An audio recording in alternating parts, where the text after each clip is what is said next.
It's 20th of January 2022. Welcome to the new year and welcome to the Water Action Platform. Decentralized water. That is today's topic. In the next 30 minutes, we will showcase an award-winning solar desalination system that's just perfect for communities not connected to a water supply pipe. And we have a 3-minute mini lecture from a seasoned decentralized water professional who will share with us the good, the bad, and, because it's arguably the most interesting, the ugly. We also have a deep dive into the terrible circumstances which have befallen the Philippines in the last month following Typhoon Rai. We will hear feedback from someone directly affected on the ground in Cebu, the area where the typhoon hit hardest.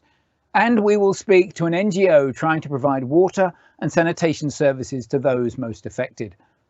And at the end of this broadcast, I will share a link which will enable you to have a bird's eye view of the path taken by a raindrop dropped anywhere on planet Earth. Intrigued? I predict it will be the thing that you will share with your family, friends, and work colleagues over the next few days. Now, if you're new to these broadcasts, then welcome. My name is Piers Clark. I'm the chairman of the Isle Group. We established the Water Action Platform almost 2 years ago as a place where water sector professionals from across the world could share their experiences. It is open to all, free at the point of use, and we now have membership from over 100 countries. We are supported by a broad church of wonderful sponsors, as shown here. Now, 8 weeks ago, on the November broadcast, I launched a new initiative, the Trial Reservoir. This is a pot of money which the Isle Group is giving to the water industry. The Trial Reservoir provides funding for trials anywhere in the world which will help reduce the water sector's carbon footprint. Now, the unique feature here is that if the trial meets its preset success criteria, then the end user with whom the trial is being undertaken, be that a municipality or a commercial entity, makes a meaningful commitment. Last month, I shared some quotes from letters of support that we'd received from Ofwat, the International Water Association and Waterwise. But since then, we've received more letters from CIWEM and the Institute of Civil Engineers and the Water Services Association of Australia. I can hardly describe how excited I am that this initiative is truly galvanising support from around the world to address the climate challenge. We've received almost 50 applications for funding, with, rather excitingly, applications coming from both high and low income countries. Here you can see how the pipeline is developing, and we anticipate that the first trials, probably with bioorganic and Orege, will commence in the next couple of weeks. The climate crisis requires immediate action. The Trial Reservoir is just one small arrow in our fight to save the planet. The Water Action Platform is all about sharing learning, so we will be sharing how those trials progress so that everyone in the water sector, wherever you are, wherever you work, can benefit from what we learn. We now come to our regular vaccines and variants update from Dr. Joe Burgess. Joe, over to you. Hi everybody and welcome back. And this month I'll be talking about Omicron, the vaccines and the potential for a pan-coronavirus vaccine. First up, Omicron. It's driving a global wave of COVID cases. Every region in the world now has increasing case numbers. But in Gauteng in South Africa, we were ahead of everywhere else. You might remember this graph from last month. In mid-December, the number of COVID hospitalizations where Omicron first took hold was lower proportionally than it was in the Delta wave in the same place. So this was a tantalizing graph. What would the red line do? Would it go into lift off, rise slowly, flatline? We didn't know. This is what's happened since. The epicenter, Gauteng, has now reached the point at which all our indicators have peaked and they're on the way back down. Cases peaked at 90% of the Delta wave, hospitalizations at 50, and deaths at just 15, which is fantastic. But why? Only 27% of South Africa is fully vaccinated, so this decoupling is thought to be attributed to infection-induced immunity, lower Omicron severity, as well as vaccination. A study on the demographics and medical history of COVID-19 patients in hospitals at the time showed that the vast majority were not vaccinated. So vaccines are doing their primary job. They're keeping people out of hospital. Almost exactly a year ago, in the 24th Action Platform, I said these words about the Johnson & Johnson vaccine trial results. The aim of vaccinations is to make severe diseases into minor ones. If you think 57% efficacy doesn't look so good to you, then consider that having this jab turns your potential 5 weeks in the ICU into 5 days of the sniffles. Is this good enough? Not really. Vaccines have a secondary job too, and that's to stop disease transmission. While our current vaccines continue to work swimmingly well against severe disease and death, it's become increasingly clear that the current vaccines have their limitations, and it's also clear that this virus will continue to evolve with mutations that are difficult to predict. Some drug companies plan to make Omicron-specific vaccines, but we need to go beyond a Greek letter approach with a variant-proof vaccine that works against the entire coronavirus family. People have been working for years on a pan vaccine for other viruses, like HIV and influenza, but so far no vaccine has made it successfully through clinical trials. The difference this time is that SARS-CoV-2 mutates much less than HIV and influenza, so it's much better suited for a pan vaccine development. The Walter Reed Army Institute of Research in the United States has just released some pre-preliminary trial results about a vaccine that contains a protein that looks like a football, like this, like a soccer ball with many different faces. Each face provides instructions for a different part of the virus spike or a different version of the SARS-CoV-2 virus. After exposure to this vaccine, our body will make antibodies for each one of these different 24 faces, and it ensures that our antibody factories, called B cells, remember all the different designs. So this one has 24 faces showing different parts of a coronavirus spike protein, and it includes the alpha and beta variants and SARS-CoV-1. Phase 1 clinical trials started in April last year, before Omicron emerged. 72 healthy adult human volunteers were randomly assigned a placebo, a low-dose vaccine, or a high dose. Each group received injections on days 1, 29, and 181 for a 3-dose series, or days 1 and 181 only for a 2-dose series. This whole clinical trial has taken longer than expected because people can only volunteer if they haven't been previously vaccinated or infected with COVID. So as you can imagine, the pool of eligible volunteers is getting smaller. The results, when they come out, will provide 2 critical pieces of information. How well does the vaccine work against variants, and what is the safety profile of the vaccine? What are the side effects? We're waiting for these results to be released, which should happen soon. If phase 1 proves to be safe and effective, then the new vaccine will undergo phase 2 and phase 3 trials. It'll be a while before we know more about its safety and its effectiveness, but this science reflects remarkable progress towards having a variant-proof vaccine. On that happy note, back to you. Thank you, Joe. Now, long-time viewers of the Water Action Platform will recall that following the terrible port accident in Lebanon in August 2020, we launched the Crisis Response Register. Now, the CRR was a list of people working in the water sector who were prepared to offer their professional services in times of national or international crisis. The register currently has 200 members from 30 or so countries. Now, thankfully, other than assistance on a few isolated and relatively minor technical issues, the capability held within the CRR has not been called upon. However, we keep a constant eye out for opportunities where we could mobilise this powerful resource. And with that in mind, we now turn our attention to Typhoon Rai. It briefly caught the news in the run-up to Christmas, but all too quickly it appeared to melt away from our screens. Typhoon Rai was a powerful and catastrophic Category 5 super typhoon that hit the Philippines on December the 16th. Central Philippines was particularly devastated. On January the 10th, the death toll stood at 407, with 66 people still missing and over 1,200 injured and more than 340,000 people displaced. Damage to public infrastructure, including water supplies, estimated at $345 million. Now, the island of Cebu in central Philippines was particularly badly hit. Kathleen Feigl, one of my colleagues in Isle, is a local resident and witnessed the devastation firsthand. Hi everyone, I'm Kat from Isle Utilities. My experience in the typhoon was worse than what I've imagined. Strong winds hit our building, shaking like an earthquake. After the typhoon, I met up with my friends to look for accommodations with power, but after 2 days we haven't found any. My flight get cancelled and port options are risk due to overcrowding. It is really expensive to provide for your basic needs since water refilling stations have a long line and people are panic buying. For the second time around, a low pressure area hit Cebu by the end of December to the first week of January with rains and winds, so signal is still bad and there's still no power. For charging, you need to go to malls or restaurants, and some are paying for it.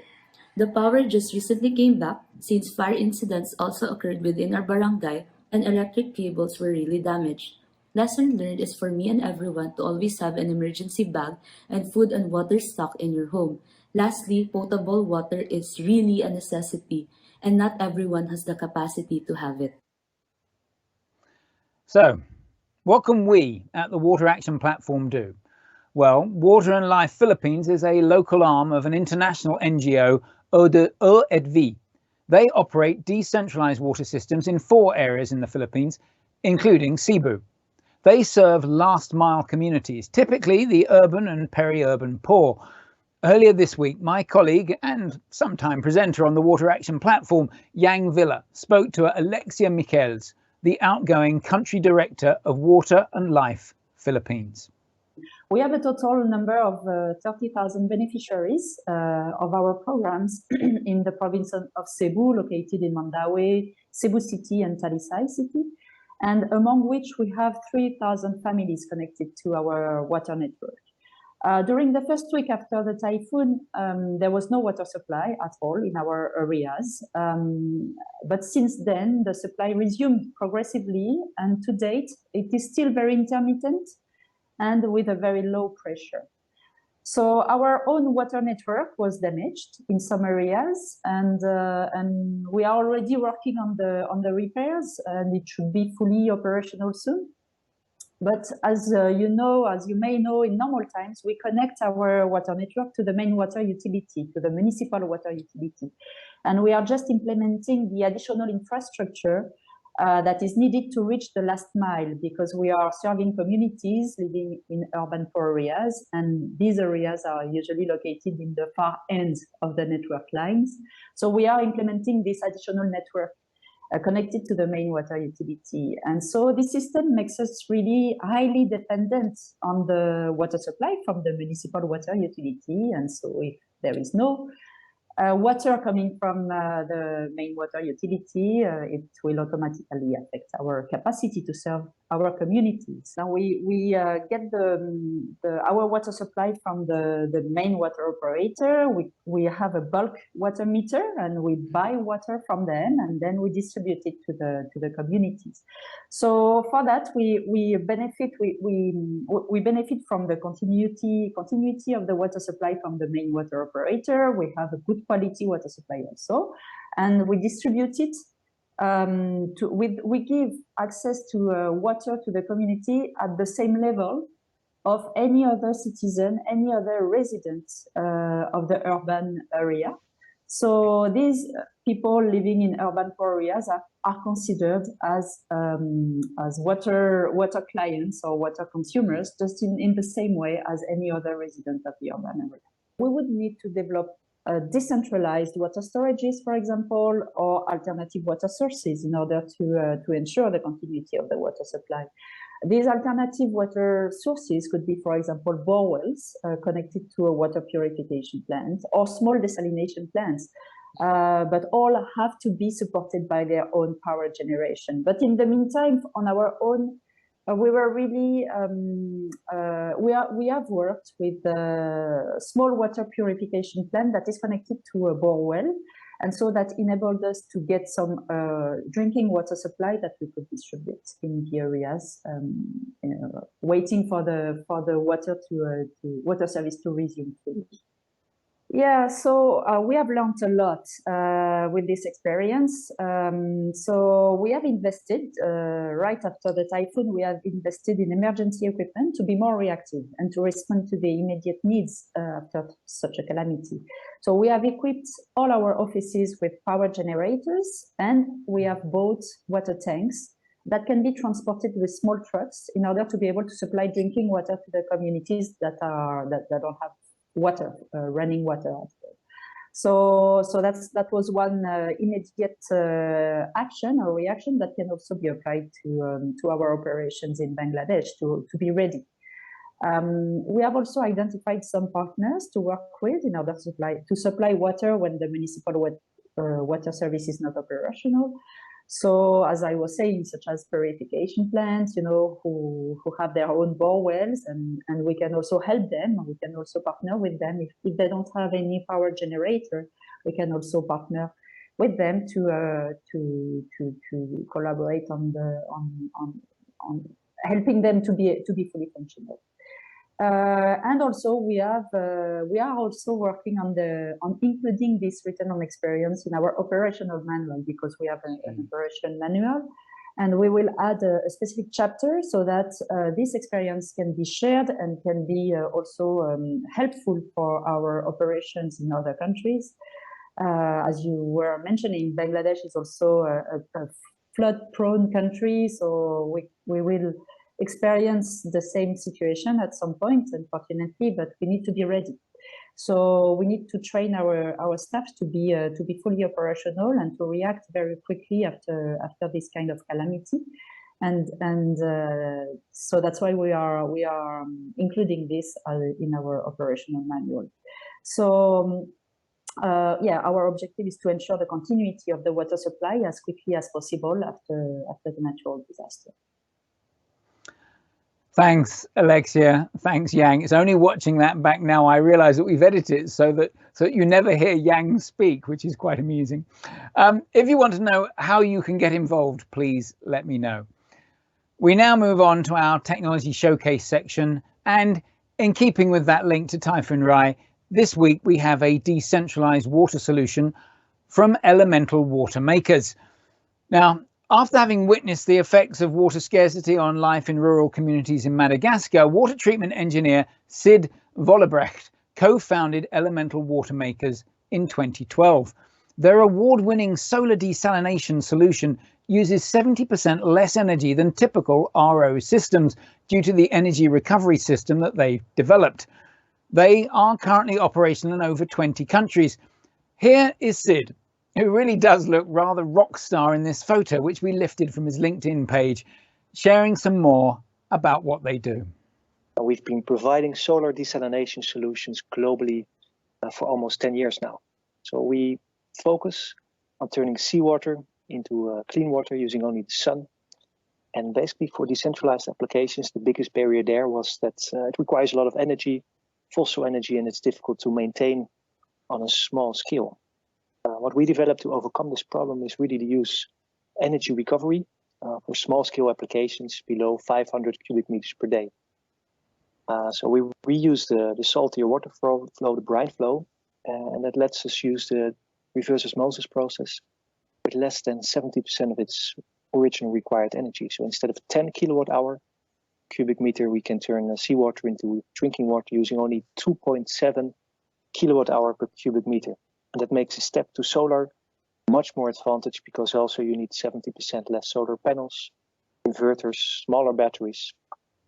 So that's really the core of our innovation. We provide cost savings while providing off-grid operation, a reliable water supply, of course, and we provide ease of operation. We run on a low recovery ratio to avoid scaling. We have automated fresh flush processes to avoid biofouling. And that has brought us over 25 countries globally, places where fresh water is scarce, where energy is expensive, and where solar desalination provides a solution, for example, for communities, municipalities, resorts, industries, and private properties. And the first interesting technology we have for decentralized application is the elemental water source. It's a containerized off-grid unit and can be deployed for anything between 5,000 liters per day and 50,000 liters per day. And it comes really plug and play, uses only the solar, and runs on 2.7 kilowatt-hour for a cubic meter. Another interesting solution we offer for emergency response, so only for temporary applications, is the elemental water response. These are suitcases that can provide 30 to 50 liters per hour.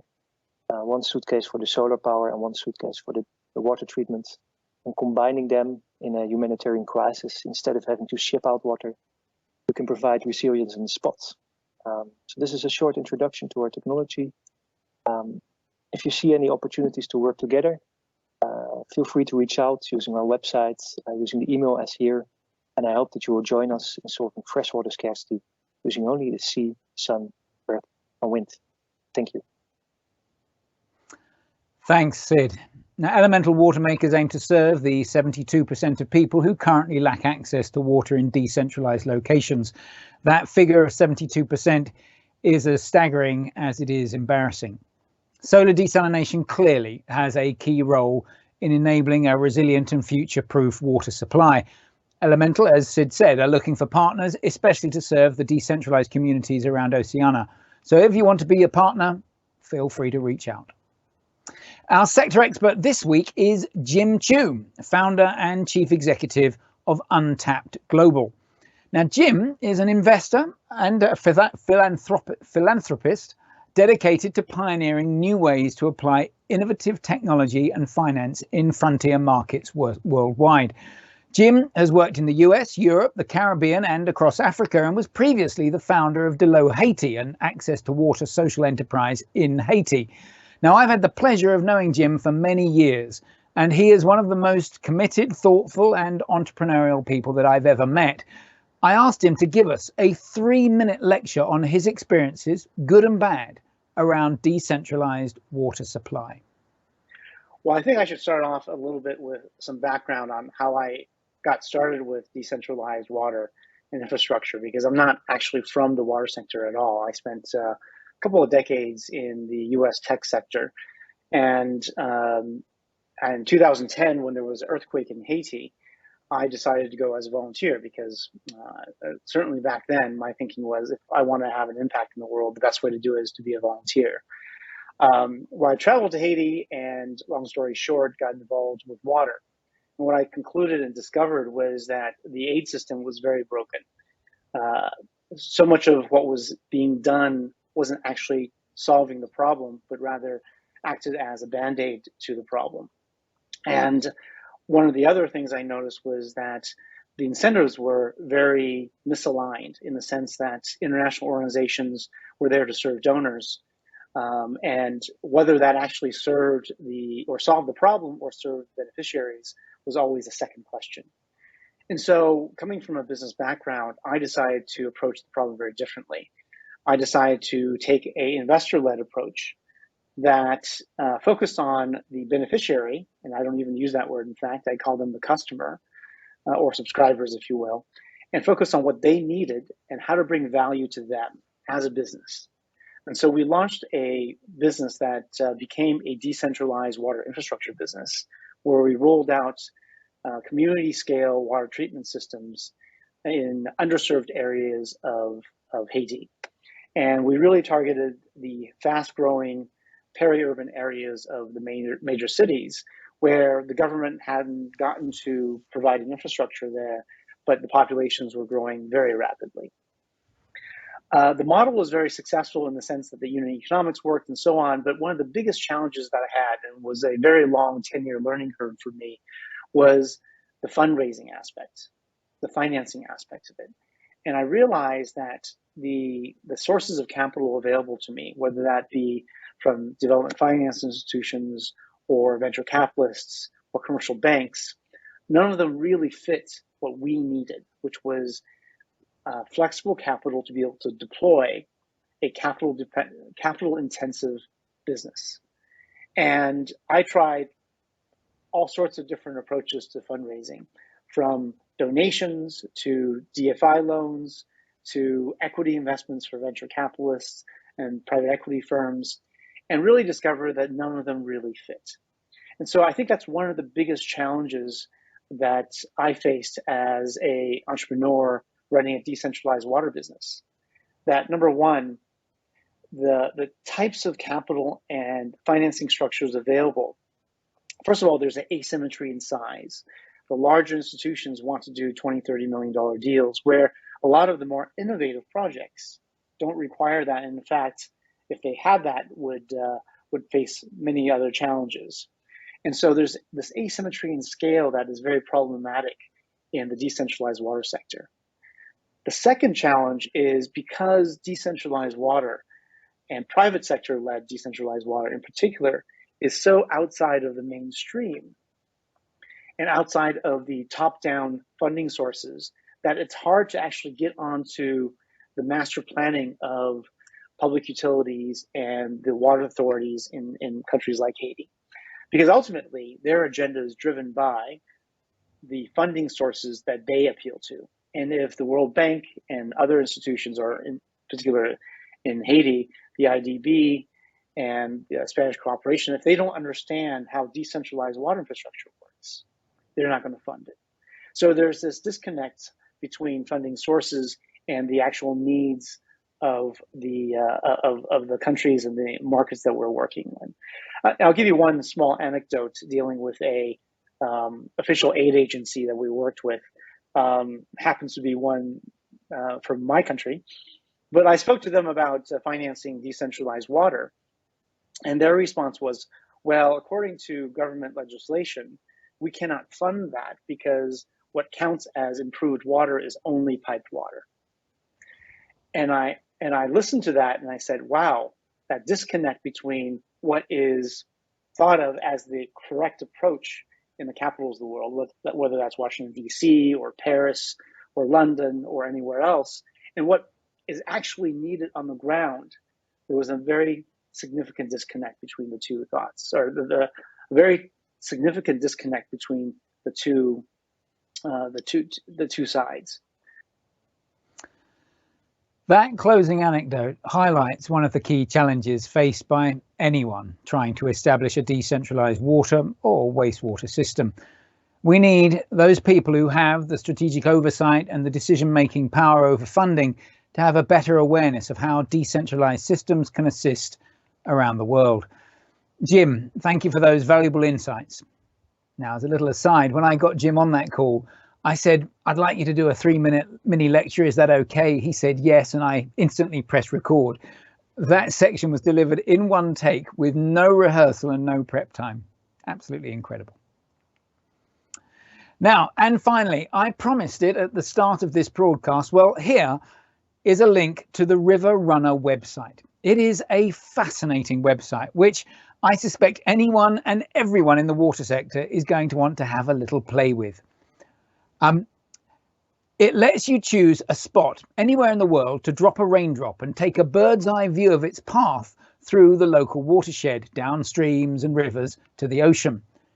What's playing now is a 1-minute clip of a raindrop starting in Villasola de Vega in Mexico as it travels on its 300-kilometer journey down the Atayac River into the North Pacific Ocean. Now, I chose Mexico, but you can click literally anywhere in the world and fly along the raindrop's route to the sea. The River Runner was built using data from the United States Geological Survey by Sam Lerner, the United States Geological Survey's water team, and an organization called Internet of Water. Now, from their website, the Internet of Water's purpose is, and I quote, to mobilize cultural and behavioral change across individuals, agencies and institutions to bring about the necessary technological change that will transform water data and information and enable better water management outcomes. That is such a worthy purpose, and I absolutely love it. Now, the River Runner is a powerful way to see what happens to water or pollutants or microplastics that land in a stream near you. River Runner is still a beta version with some names missing from the streams and rivers. So why not drop a pin on the map near where you live and see if you can send the team any missing river names near you. With that, we bring this week's broadcast to a close. I'm Piers Clark, Chairman of the Isle Group, and if you have any questions or comments, please just drop me a line. Next month's broadcast is on the 24th of February at the usual times. Following today's focus on decentralized water, we're thinking of making the focus next time decentralized wastewater. Let me know if that strikes a chord. Keep asking questions, keep sharing, and keep safe.